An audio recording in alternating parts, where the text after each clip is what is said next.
Welcome back to On Deck Circle Podcast. I am your brought to you by the Fantasy Six Pack. I am your on the clock host, Nick Z, over here with my very good friend, Mr. Jason Beckner. Jason, how are you on this fine day?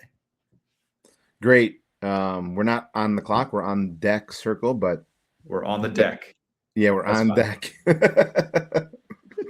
Good, man. Cubs are hot. 7 in a row. Keeping it rolling. Sox are not. Unfortunately, we can't share in the same enjoyment of baseball right now. But yeah, 7 in a row. Bats are alive after a rough week and a half to start the season. We're finally back in the line. I'm just blaming the weather. I was just like, all right, the weather's crappy here in the Northeast. I'm just like, it's fine. Every team is bad, honestly. Like every team is struggling. Like the Sox are like 5 games out of first place. Like that's how I'm looking at it. Still very early. It's only not even the end of April yet, so we still have a lot of baseball. Yeah. Okay. Well, without further ado, here's my favorite part of the show, the cold open question of the week. Mr. Jason, I want you to tell me what's your favorite thing to eat for lunch. 3, 2, 1, go.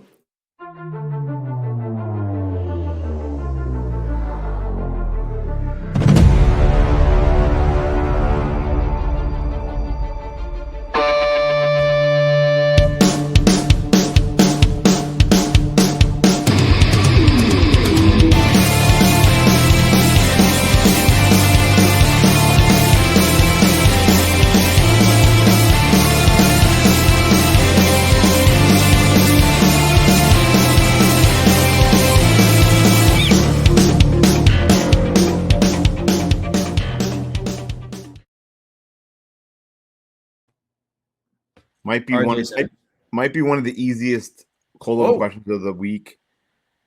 Lunch is my favorite meal of the day. Wow. Do you eat breakfast or no? No, do not eat breakfast. Coffee, if you count that as breakfast, that's my breakfast. Is coffee. I'd say 75% of my lunches, are of all time, are sandwiches. Okay. Can be sometimes hot. Sometimes just regular old cold sandwich, mix and match lunch meat, sometimes chicken breast, like you name it, I'm rocking a sandwich. Shout out Jimmy John's. Don't care what anyone says. The best sub place to go. Okay. I don't want to get that Jersey Mike shit out of my face. These are not sponsors. These are not sponsors. But Jimmy John's does want to sponsor the On Deck Circle. Hit the DMs. Love Jimmy John's. I've been eating Jimmy John's since my college days, which was a while back, but all right.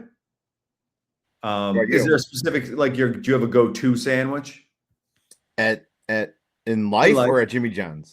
What are you having for lunch today? I will probably have a turkey and Swiss with some avocado. Okay.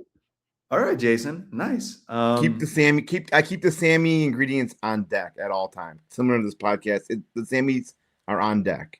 Nice. For me, so we're a big meal prep house. So like lunches are just kind of decided on Sunday, but on days I get to work from home, I get to get a little creative. Yeah. Like today will probably I ate like eggs and avocado toast for breakfast, so I'm kind of full-ish. So it'll probably be something like maybe just some fruit or some vegetables and hummus. Okay. Like more like a snack girl lunch. Yeah, okay. I'm gonna have a girl lunch today. There's nothing wrong with that. Sometimes if I'm not feeling a sandwich, I get down on like a charcuterie board, just a homemade charcuterie board. Yeah. Meats, cheeses, some nuts. Exactly. Yep. Little snack, little white girl snack. All right, let's get going here. All right, we're gonna talk about some. I think the landscape of the bullpens across the whole league is everywhere. I mean, you look up and down the depth charts of these bullpens across the league. We are in shambles up and down the league. So I figure it's only appropriate that we talk closers and bullpen situations. Which ones are we panicking? Which ones are we holding? Which ones are we buying? Which ones are we selling? Yeah. And similar to most weeks in the past, start off with some guys that we may be panicking, or are we holding, or are we dealing? First guy I think that is worth mentioning is your boy. They want to talk about Devin Williams. Yeah, man. So he was drafted 1, 2, 3, 4, 5. He was the 6th closer drafted ADP wise, in like the main event, whatever they look at. And I think last year he did have a bad season, but I feel like we were just kind of blaming the Yankees for that. But this isn't good. His last few appearances, his last 3 appearances, he's given up 2 runs, 1 run, 4 runs. His ERA is almost 10. He's got 2 saves. The Mets, man, the Mets could have their own. They're the only team making the Red Sox look like capable because of all of the money they've spent. But yeah, Devin Williams, just someone that I'm kind of wondering if he's just not really meant to be the guy. Because when we really look back, he was the closer. He was elite, very, very good in 2023. He had 36 saves. The following year, kind of hurt. Had 14 saves. He was still great, but I think it's just kind of the type of thing where we just might have mislabeled him as like an elite guy. Yep. And I think we thought the change of scenery, which is the same city, to New York was going to be like good for him. Honestly, it is so hard because one big outing. So like his April 15th outing against the Dodgers, four earned runs in 0.1 inning in a third of an inning. That could really just ruin you for the next month. Kind of like how we talked about Garrett Crochet last week. And that didn't work out well for Garrett Crochet. But yeah, so he's just someone I think if the Mets could just figure some things out, he might be able to reestablish himself as one of those top tier guys. But also he just might be one of those middle of the road relievers that we kind of crowned as like the next big thing. Yeah, the thing with Devin Williams, right, is the changeup. That's always been his go-to, his airbender, whatever his nickname was. He was given when he was in Milwaukee. He had a really great season with Milwaukee. Goes out and goes to change scenery, and then just kind of, I don't know. I think maybe hitters, the scouting report may be out on him, and it's like you almost sit changeup or sit fastball. It's like he is not really proven this year that the changeup is still elite. That was what was again his calling card. He's actually only got a 12% put away rate on the changeup this year, which has always been his bread and butter. So I mean, you're only putting away 13% of the batters with that pitch. And honestly, the fastball has been better for him this year than it has in the years past. He kind of just like is fluctuating between which pitch is better for that year. Mm-hmm. And yeah, the Mets themselves, I don't know. And also that like the last several years, whether it was in New York last year, New York this year, is he the go-to guy? There's always rumblings of him being replaced in the last several years. Like you said, he had that one great year in 23, and then since then, has just never been that elite closer. And I was out on him this year, and I'm out again this year. Now in season, I can definitely say that I have no shares of him, and for good reason as well. Yeah. One funny thing in my research for this was, so in his best season in 2023, he gave up 10 earned runs. He already has 7 earned runs this season. So yes, I would be panicking. Redraft. I don't know what to do. Dynasty wise, I would probably try and move him and hope somebody is kind of like, oh, like he's just off to a bad start. But I don't know if this is really worth like. This isn't a hill worthy to die on, I guess. Yeah, I think definitely somebody in Dynasty would be willing to take the gamble on Devin Williams, especially if you're in a saves only league in Dynasty, which are always tricky. You could definitely get a decent return for Williams in Dynasty for sure. Redraft, I don't know, maybe a little bit trickier, but Dynasty for sure, I'd be selling him, and you could probably get some nice solid return. Well, someone that we are maybe be panicking on to now someone that we are over the moon for, and I think everybody else is in baseball, is Mason Miller, the Padres. I mean, this guy is everything more than and more than advertised. I remember, a couple seasons back, he was one of the Athletics' highly touted prospects, and they actually had him as a starter at first. But we know in this podcast that all relievers and starters are just failed. Or sorry, all relievers and closers are failed starters, and that's what Mason Miller is. The velocity has always been his calling card, even when he was trying to be a starter. And this guy looks to be the next generational closer for years to come. Just insane stat lines. The fastball is insane. I know everybody throws 100, right? But he has a lot of deception in his release as well. So far this year, he's faced 38 batters, and he struck out 27 of them. He's only walked 2 hitters. He hasn't blown a save since August 5th of last year. Again, small sample size this year, but when you're striking out 70% of batters you face, and you're on the Padres, so you're going to get a ton of save opportunities. But I'd be looking to deal him. Yeah. Especially in Dynasty. You could probably get an insane haul for Mason Miller in Dynasty. Because the good thing about Mason Miller, whether you're, if you're trying to acquire him, is, I don't really pay up for closers, but the strikeouts that you're getting from him on a weekly basis, you think about whether you play in like a positional pitching league where it's just like SP or RP, or just pitchers alone, just a P for a pitcher. If you put him in over one of your starters, you're not only getting probably 3 saves a week, but you're probably also getting like 9 strikeouts a week, which is better than most of your like mid-tier starters right now.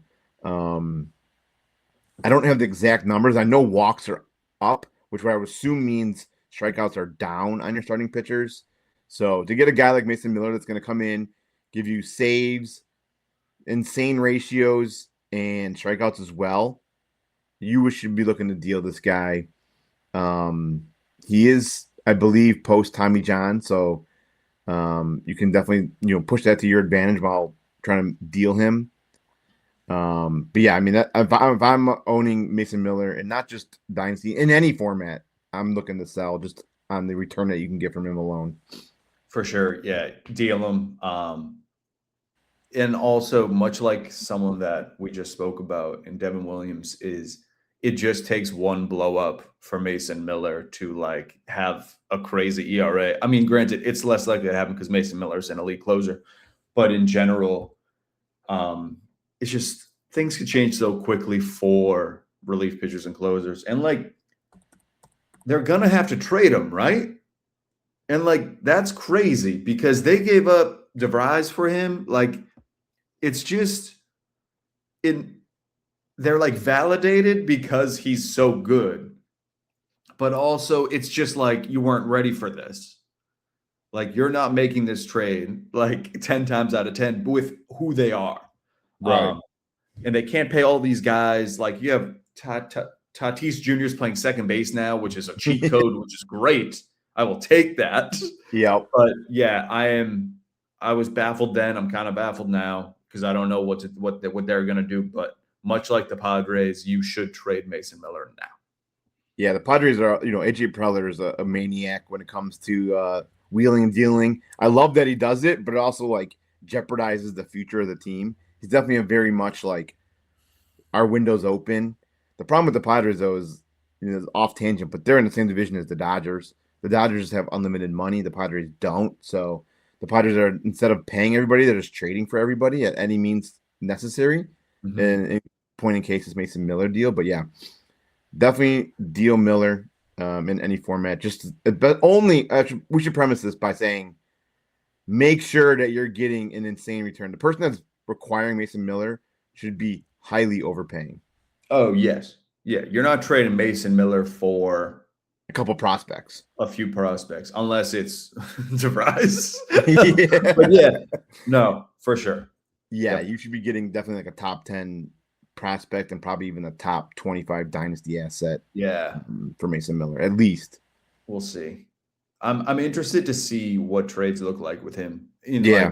I wish there were like, maybe we should just make this website a website where you can just post what you got for someone.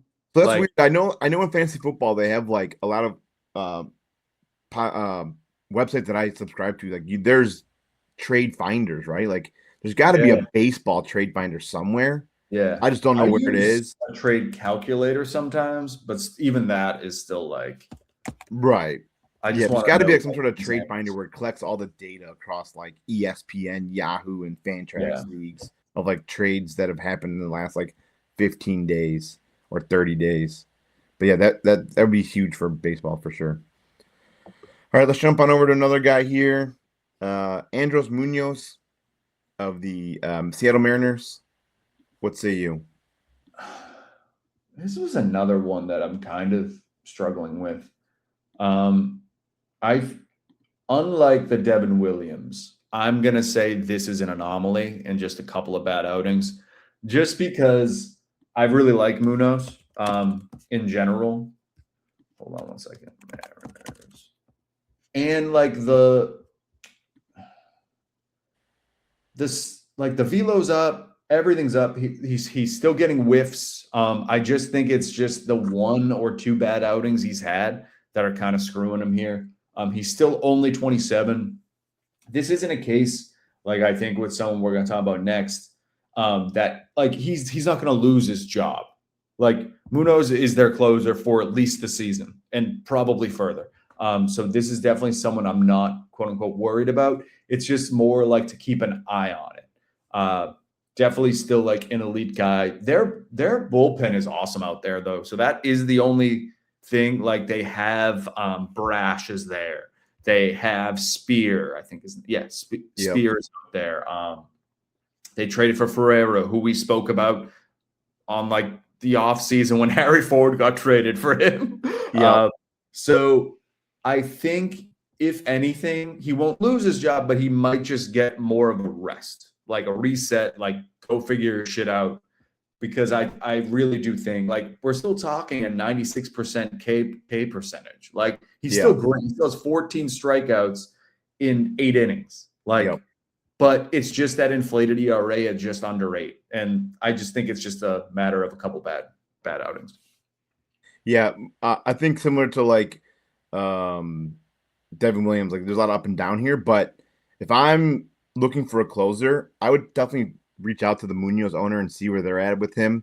On a couple small sample size, like you said, so just a couple bad outings, which is obviously inflating that ERA up to almost 8. But he still has the job. The K rate's still there. There's no like injury concerns, like the speed, the velocity is still there. There's no dip in velocity where it's showing maybe there's injury or anything like that. So I think it'd be worth checking out and seeing if the Munoz owner was worth where he is on his stance with Munoz going forward, because I think the rebound is definitely there. The saves will be there. Like you said, the bullpen's great.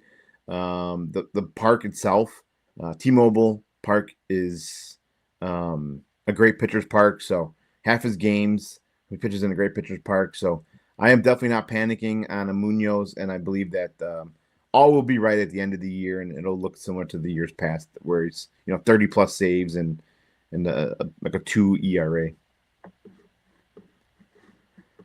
All right, from one guy that we're looking to not deal, so someone that we might be panicking on, kind of going back and forth here. Let's talk about Jeff Hoffman of the Blue Jays. Very rocky start so far this year. So much so that he's almost being on the verge of being replaced. It's weird though, because like he's almost boom or bust right now. He's still got a 42% strikeout rate, but he also has a 7.5 ERA with a 3.75 expected ERA. He's got one thing you do not want from your closer is a over 2 whip. That's you're coming in, you want your closer to have like a sub 1 whip. This guy's got a over 2 whip. It's over 2 walks or hits per inning. He already has 3 blown saves this year. He had a complete meltdown earlier this week where he gave up 4 earned in Arizona, which then prompted him to be removed from the closing situation. They brought in another guy who we'll talk to here about in a minute, but it's weird. Jeff Hoffman, I'm definitely selling, trying to get rid of him as much as I can. Deeper leagues, I would hold. If it's like a deep saves league, I would hold, because I think at some point he may get some opportunities, but right now the road is looking very rocky, and he's on the verge of losing his job. He's kind of had some up and ever since coming to Toronto. He had a decent year last year at the end of the season, but he also had some rocky starts rocky outings last year in Toronto. So yeah, I'm definitely panicking on Hoffman and would be looking to find a replacement for sure. Yeah, the Blue Jays, man, they've just been so unlucky this at the beginning of the season, the last month or so. Yeah, because like even like Brendan Little, former Cub, first round pick, I believe.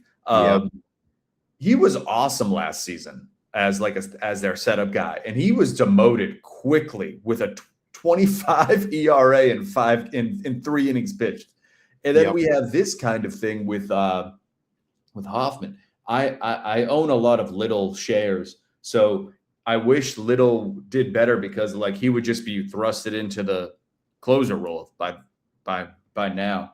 The Hoffman stuff's interesting. I'm kind of with you. I think it's so hard because it is so early. Because like if you take out this Diamondbacks appearance with 4 runs in 1 inning, then like he's just like a middle of the road guy ish, and that's fine. But like I don't know. This is probably the toughest call for me just because I just kind of think the Blue Jays have like a curse at the beginning of the season this year because it's been so odd.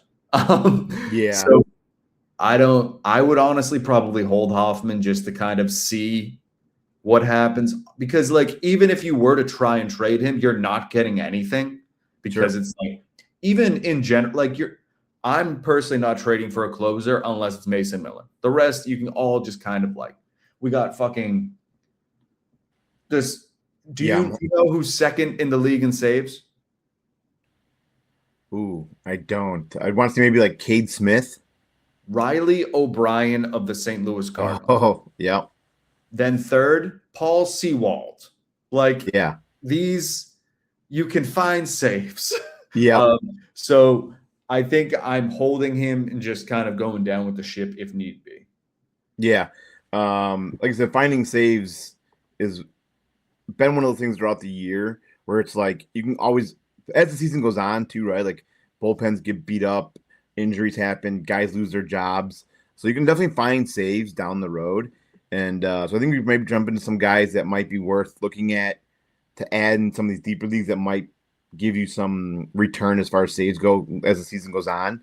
And what better place to start than Toronto's most likely apparent guy that's going to take over for Hoffman if he continues to struggle. Louis Varland, who's been super underrated. He did come in last week, a couple games ago when Hoffman blew the save in Arizona. Louis Varland comes in, literally instantly gets out of the inning and gets the save.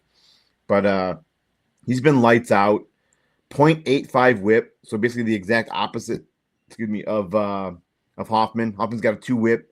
Louis Varland, which is what you want in a closer, has got a sub 1 whip.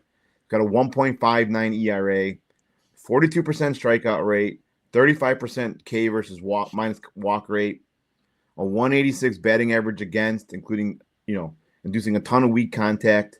His 30% hard hit rate ranks near the top of the league. So, he's basically what you're looking for in a closer.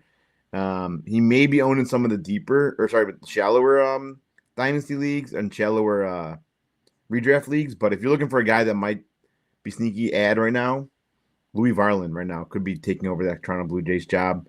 He's been getting a little bit of helium this last week just because he's been so good. But he could be available in some of those deeper leagues for sure. Yeah, that's a good one. Honestly, I've been kind of disassociating myself with not baseball, with the AL East because I'm just focused on the Red Sox. And I'm like, just do something. I just look at records and that's it currently. So I'm in on Varland. I didn't realize he was young.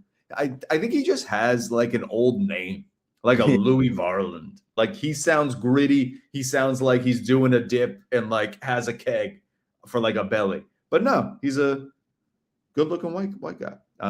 He's got a brother too that pitches for. I almost wanted to include him too because he's a co-closer for Washington. Yeah, but like his his profile doesn't really lend to like somebody that I'd be looking to add. It's weird, like you said, like guys like Riley O'Brien and Paul Sewald, who are not like shutdown closers and strikeout power pitchers, are leading a top 3 in save somehow. But yeah, Louis Varland and Gus Varland of Washington both are on the bullpen and closer landscape that you could be looking to add. Like I said, I don't know what Gus Varland's ownership is or Louis Varland's. I didn't look it up, but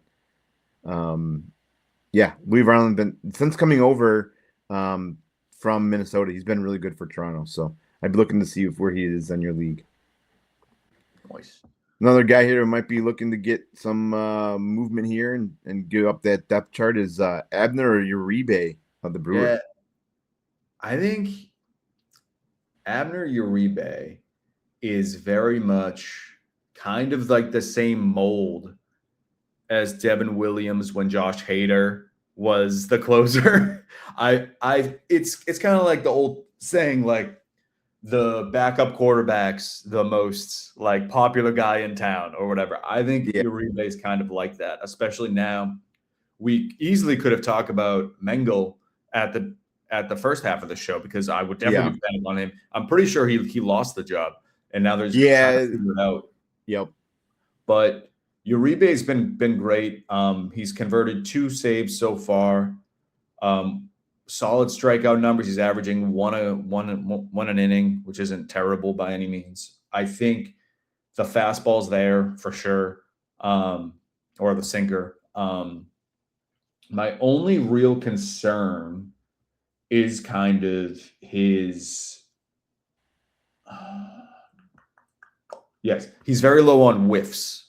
Yeah. He's not missing the whiff percentage, and the K percentage is honestly lower than it should be. I almost wish there was like an expected K number. I don't know if that's a statistic that like could possibly even be existing.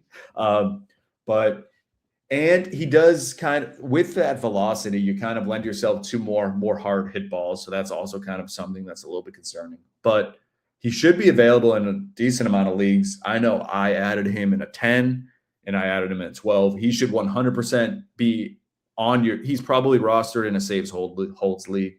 But in just saves, he could be on your wire. And if so, I would pick him up. Yeah, that's the swinging strike rate's only at 7% right now, which is definitely like not his norm. He's usually a pretty big strikeout guy. The best thing you can get close to like expected strikeout is one that I think is pretty good is Stuff Plus. It's on Fangraphs. You can find that. It's very similar to like WRC Plus, but for like pitchers. So like Stuff Plus is like an average, like kind of like WRC Plus. The average is 100. Like that's what you can base them based on. Right now, he's got a 109 Stuff Plus, like slightly above average pitching. But yeah, when you look at him, he's always been like that guy that's like knocking on the door for the Brewers closing job. I think even this year, people were like slightly taking flyers on him at the end of drafts, hoping that he would get the job. And here we are 3 weeks into the season. He's almost basically, if not taking over the job for the Brewers. So yeah, I think in shallow leagues, definitely look out, see if you got him out there. I think the strikeout numbers and the swing strike rate will come up. We've seen that over the years with him. He's someone that you can kind of rely on as a power pitcher that strikes guys out. So definitely something you're looking for in your closers. And I will actually possibly get a first-hand look at Uribe as they go to the Brewers game this weekend. Nice. Who are they playing? Pirates. Nice. But it's people may or may not know in Chicago, I'm a huge Cubs fan, so going to enemy territory hurts a little bit. As long as they're not playing the Cubs, though, I don't really hate them as much as like other people north of the Cheddar Curtain. But yeah, I'll be able to probably see Uribe who gets possibly a safe situation on Saturday. I will report back next week on my in-depth scouting from your boots on the ground from the 300 level of American Family Field. All right. Talk about another guy here, more in that setup role that could be getting some closer situations going forward. That's Keaton Winn of the San Francisco Giants. As of late, the Giants' closing bullpen situation has been really weird. Ryan Walker is the closer and has been given the closing job going into the year, but he's just kind of like been meh. he hasn't been, lights out like many people have expected. So, like, there's been a couple guys that are getting, maybe thrust into that league. And one of those is Keaton Winn, which I can't imagine his ownership is very high. Even in saves plus hold leagues, I don't think he's getting a ton of helium right now. He does have 4 holds. He's got a 37% strikeout rate, 17% swing strike rate, a 2.79 ERA. He's got a 1.23 expected ERA. His 35% whiff rate is top 10% of the league right now.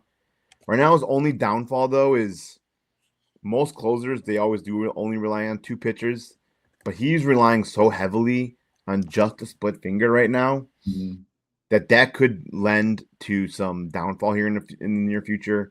A lot of batters could start, getting some scouting reports on him and seeing that he's throwing the split finger 60% of the time.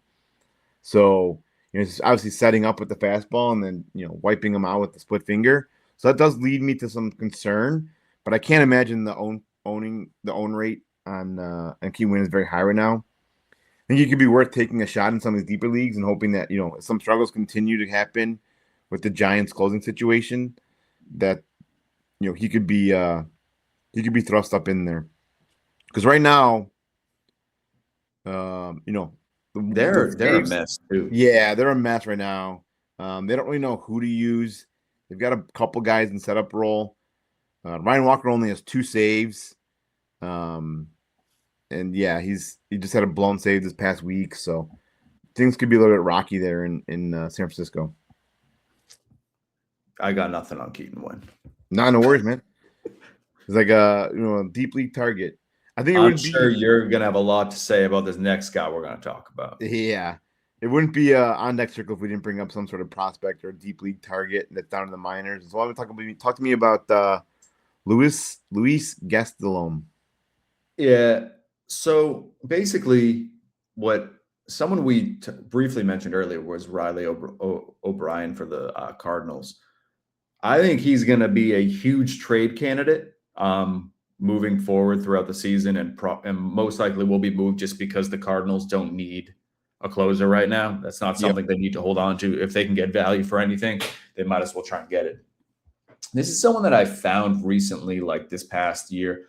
It's kind of like a weird fantasy kink I have, is to roster relief pitcher prospects, just trying to kind of find the next thing, because I don't like paying but like I'll roster like 2 on the bottom of my minors, just like to see what happens. And he is one that I've kind of been focused on this past year.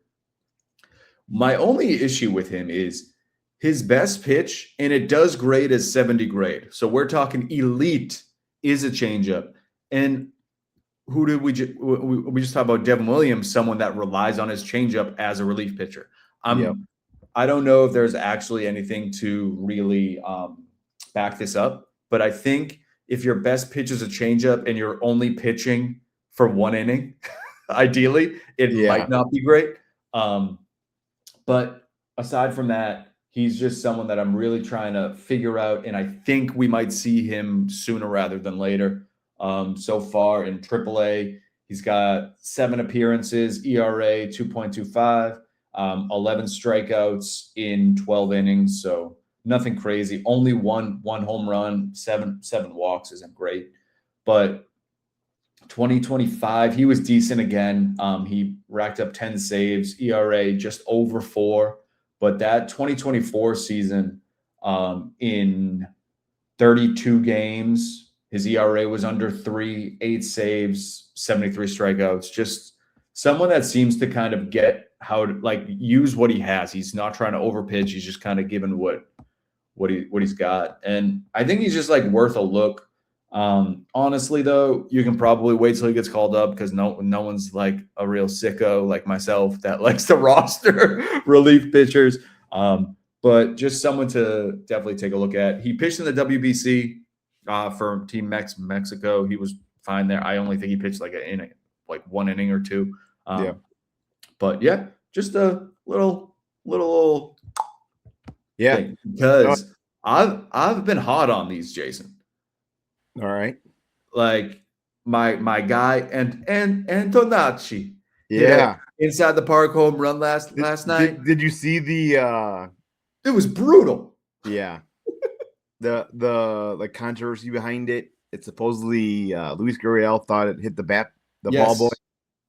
So like that kind of helps with the home run, but still. You play through the whistle. Yeah. Exactly. But, I like this call because he's also been closing for AAA. So like he has high leverage situation and experience. So it's like, if they wanted to, again, like you said, O'Brien can most likely get dealt. The Cardinals are, it doesn't look like it yet because it's still so early, but they are a rebuilding team. And come the dog days of summer, they will be looking to, get some of these younger guys some experience, and he could be one of them. For sure. All right, well, that's going to do for this week's Panic or Hold on the closer edition or bullpen edition. We'll be back next week. I think maybe after maybe we do some sort of like position. I mean, it's hard maybe with positions, but maybe we'll figure out some new format. Maybe figure out a Panic and Hold Dynasty Buy or sell going forward. But that's gonna be it for this week. Unless you got anything else, Nick? Go Celtics. Oh yeah, NBA playoffs going on. Yep. All right, go C's.